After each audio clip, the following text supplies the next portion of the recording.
태극기 국민 여러분, 꽃샘 추위가 마지막 기승을 부린 것 같습니다. 그래도 우리는 매주 토요일이면은 대한문에서 만나는 애국 동지들입니다. 3월 1일 3.1절 우리 대집회에서 다 나오셨죠?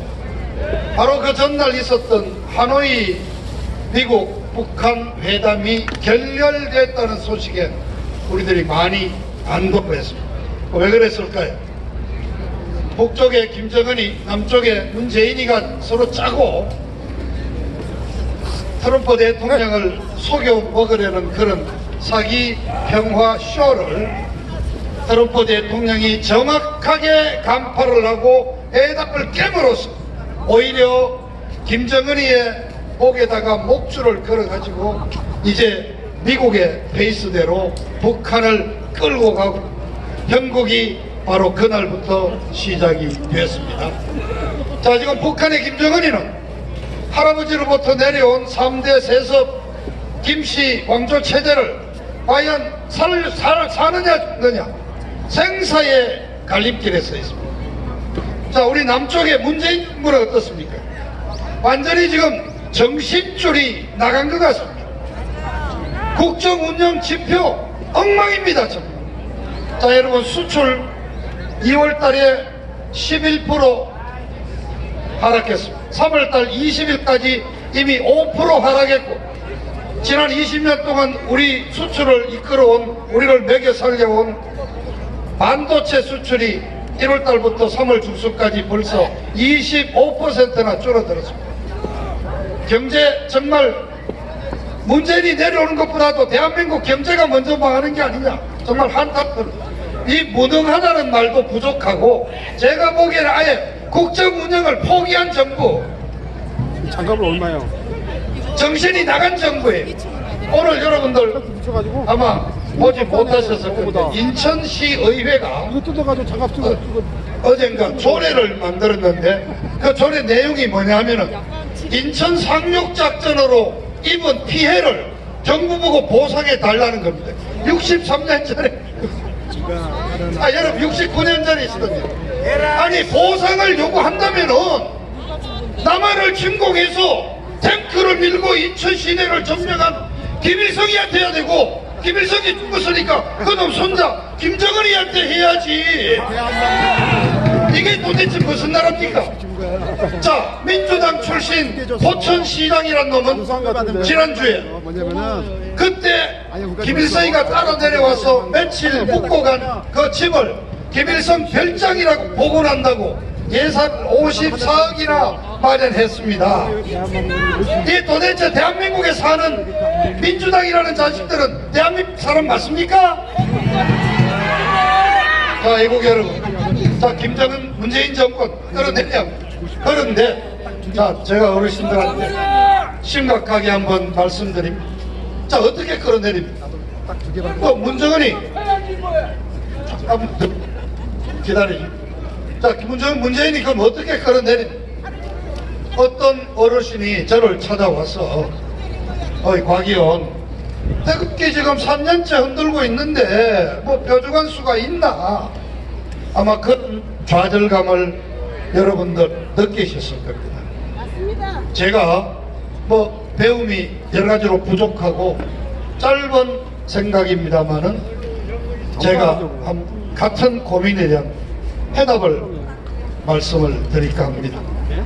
우리가 지나간 역사, 그것도 눈을 좀 넓혀서 세계사적인 관점에서 볼 때 어떤 역사적인 사건은 어떤 필연적인 인과관계에 의해서 만들어지는 거다 하는 것을 느끼게 됩니다.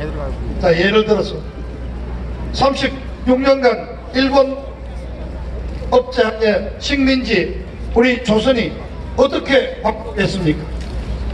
직접적인 원인은 나가사키 히로시마에 떨어진 미국의 핵폭탄 2발입니다. 그러나 조금 거슬러 가보면은 5년 전 40년 말에 일본이 아주 간이 배 밖에 나와서 동아시아 전체를 자기들이 한번 먹고 태평양의 패자가 되겠다고 하와이 진주만을 공격을 했지 않습니까? 미국 역시 태평양 세력의 일원이라고 생각하고 있던 미국에 대들었던, 그래서 그날부터 5년 동안 미국과 일본 전쟁했고 계속 지는데 항복을 하지 않으니까 대량 상살 무기, 핵무기 2발로 일본을 굴복시키고 우리는 광복했습니다. 대국 국민 여러분, 저는 바로 그 역사가 지금 이 시점에 반복이 된다고 생각을 합니다. 저 시진핑이라는 큰형님을 뒷배로 두고 이 김씨 일가가 깜냥도 모르면서 지기들이 무거워서 들 수도 없는 핵무기를 만들어 가지고 대한민국을 위협하고 일본을 위협하면서 동아시아 질서를 흔들리고 더 나아가서는 ICBM을 만들었다고 미국을 때리겠다고 협박 공개를 했지 않습니까? 바로 그 업보인 것입니다. 그래서 이런 세계사적인 열강들의 어떤 세력 균형, 역학관계 속에서 지금 미국은 북한을 평정하겠다고 나선 것이고, 바로 하노이 회담 결렬이 북한 평정의 첫 출발점이라는 말씀을 드리는 것입니다. 동의하십니까? 자, 그러면은 지금 여러분 기억하시죠? 회담이 결렬되는 그날 트럼프 대통령이 노란 봉투를 하나 줬습니다. 북한이 해야 할 핵무기 일정, 그리고 그 핵무기를 폐기했을 때 미국이 제공할 수 있는 경제 원조 방안을, 혹시 영어를 모를까봐 영어와 한글 두 종류로 적어서 노란 봉투를 주었다고 발표했습니다. 그리고 그 다음날 필리핀으로 갔던 폼페이오 미 국무부 장관이 몇 주일 후에 평양에서 다시 실무회담을 하기를 원한다 그랬습니다. 그거를 우리 대한민국 기레기 언론들은 트럼프가 회담은 깼지만은 계속 대화 의지를 갖고 조만간 북한을 만나기로 했다. 아닙니다, 여러분. 저는 이렇게 해석합니다. 숙제를 준 겁니다. 야, 김정은이, 너 일당들 숙제 빨리 해서 몇 주 안에 숙제 다 했다고 보고해서 평양에 내가 갈 테니까 회담하자. 그 몇 주이라는 게 보통 3, 4주 아닙니까? 이제 다가왔습니다. 다음 주, 늦어도 그 다음 주, 이달 말에 김정은이는 미국 트럼프가 제시한 그 숙제를 어떻게 하겠다는지 해답을 내놔야 할 시점이 다가온 것입니다. 자, 어떤 선택이 있겠습니까? 자, 첫째는 항복하는 겁니다. 그래서 핵무기 리스트 다 만들고 핵무기 폐기 절차 시작합니다. 그러면은 미군 수천 명이 북한으로 들어가서 사찰 검증부터 시작하게 됩니다. 자, 두 번째 선택 방안은 지금 동창리에 발사장을 크레인을 세우고 있다고 합니다. 그거 다 완성하고 그럼 3단 ICBM 로켓들을 가져다가 조립을 하고, 그래서 나 우리 그냥 못 죽는다, 같이 죽자, 그러고 정말 미사일 한 방 쏘는 겁니다. 그런 상황이 오면은 대한민국의 주변에 배치된 미 어마어마한 전략 자산들이 바로 북한 폭격에서 북한은 초토화되지 않습니까? 자, 또 한 가지 선택. 그동안 북한이 잘해오던 거 대화한다 그러고 또 공갈치고 시간 벌고 그렇게 해서 한 1년 반 시간 벌면은 혹시 트럼프가 내년 재선에서 떨어져 버리면 또 어떻게 넘어갈까?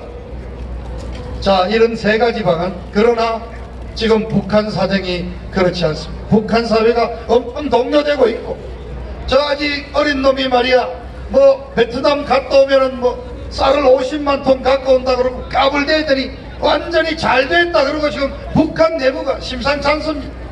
그리고 뭐 천리만 민방이라는 이미 제3의 단체가 나타났지 않습니까? 시간 벌려고 그러다가는 김정은이 한두 달 안에 내부 쿠데타로 쫓겨날 가능성이 굉장히 농후합니다. 자, 그럴 경우에도 미국이 들어서 질서 유지군으로 미국이 평양으로 들어가게 됩니다. 자, 여러분, 이 세 가지 옵션에 공통된 하나의 사항이 있죠. 바로 이란, 이안, 삼안 뭐든지 미국 군대에 의해서 북한 평정이 이루어지게 된다는 것입니다. 자, 그게 언제가 될까요? 그건 제가 군사 전문가가 아니니까 제가 무슨 예언은 못하겠습니다만 여러분 유튜브 열심히 보시잖아요. 그 군사안보 전문가는 장호석 소령이 하는 이안방송 같은 걸 들어보시면은 여러가지 전망을 합니다. 어떤 전문가는 빠르면 일주일, 한 일주일, 2주일 밖에 시간이 남지 않아. 또 어떤 분은 길어봤자 한두 달. 저도 한두 달이면은 김정은이가 어떤 답안을 내놓는 데에 따라서 트럼프 대통령의 결단이 내려질 것이라고 생각합니다. 운명의 시간, 심판의 시간이 멀지 않았습니다. 한두 달입니다. 자, 그런데 또 질문을 던지겠습니다. 자, 북한의 김정은 체제가 무너지면은 여기 문재인이는 어떻게 해야 됩니까? 죽여야지. 끌어내려야죠. 네. 물러나겠습니까? 지발로 나오겠습니까? 절대 안 나옵니다. 그냥 물러나겠습니까? 문재인 저 일당이 북한의 김정은이 대한민국에 와 있는 고정 간첩들하고 뭔가 마지막 발악을 할 수도 있을 거 아닙니까? 바로 우리가 필요한 겁니다. 우리가 제가 대한민국 광복이 행복이 두 발로 이루어졌다고 그랬지만은 대한민국 독립은 또 다른 문제였습니다. 그냥 우리 가만히 있는데 그냥 대한민국 정부 만들어줬습니까? 아니죠. 일제에 강점되고 나서 수많은 백성 민초들이 만주로 중국으로 독립운동을 하러 떠났고 안중근 의사, 윤봉길 의사의 순국이 있어. 젊은 청년들은 저 만주 벌판에서 장개석 국민당 정부군과 함께 일본에 저항운동을 했습니다. 무엇보다도 중요한 것은 초대 임시정부 대통령으로 초대된 이승만 박사가 미국 워싱턴을 중심으로 전 세계 열강들을 상대로 외교 노력을 펴서 대한민국이 독립해야 될 얘기를 그 선전 활동을 30년을 했습니다. 바로 그러한 우리의 독립운동이 있었기 때문에 전후 처리를 논의한 포츠담 회담, 얄타 회담에서 장개석 총통이 대한민국의 독립을 제안했고 트럼프 대통령이 적각해서 대한민국이 탄생한 것입니다. 그래서 여러분, 저는 고생하시는 우리 애국 국민 여러분 다시 말씀드립니다. 바로 문재인 정권을 끌어내리기 위해서 다시 여러분들의 힘이 필요한 것입니다. 어떻게? 얘들이 우리한테 이미 보여줬지 않습니까? 얘들이 우리한테 한 고대로 해주면 됩니다. 촛불이라고 해서 광화문 광장에 밤중에 컴컴한 밤중에 촛불 들고 모여가지고 소주 처먹고 술 취한 채로 난동을 부리던 저 촛불 집회 우리도 그대로 갚아주면 되는 것입니다. 다만 우리는 백주 대낮에 평화의 상징인 홍익인간의 상징인 태극기를 들고 나와서 100만 명이 나오셔서 서울역에서부터 시청, 광화문, 청와대 양쪽을 메우고 일주일만 농성을 하면은 문재인 내려올 겁니다. 끌어내릴 수 있을 겁니다. 마지막으로 말씀드립니다. 뭔가 북한의 변동이 곧 있게 됩니다. 그러한 결정적인 날 그 소식을 들으시면 여러분들은 그럴 수 있는 사람은 누구든지 손에 손을 잡고 이 태극기 집회의 성지인 대한문 광장 나오셔서 문재인 끌어내리는 일주일 농성에 들으시면 되는 겁니다. 여러분 멀지 않았습니다. 여러분 고생도 멀지 않았습니다. 곧 끌어내립시다. 박 대통령 구출하십시오. 네, 감사합니다.